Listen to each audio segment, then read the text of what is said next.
যে প্রতিদিন বাড়িতে রান্না করে করে বোর হয়ে গেছি, তাই আজকে একটু হাত বদল।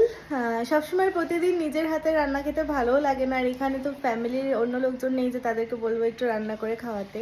প্লাস বাইরে খেতেও সবসময় ভালো লাগে না, বাইরে বেশি তেল ঝাল মশলা। তো আজকে তাই জন্য আমাদের শেফ বদল হয়েছে, আর আজকে আমাদের শেফ বানাচ্ছে। শেফ আজকে কি বানাচ্ছো? ঝাল ঝাল করে চিকেন কষা আর বাসমতি চালের ভাত। ওয়াও, চিকেনের গন্ধ কিন্তু দারুণ উঠেছে, খুব সুন্দর গন্ধ উঠেছে।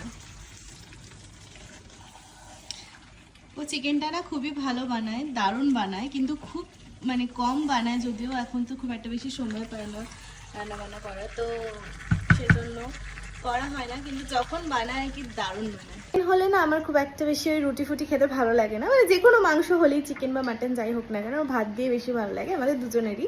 তো সেজন্য আজকে আমাদের রাতের ডিনার হচ্ছে বাসমতি চালের ভাত আর তার সাথে চিকেন কষা।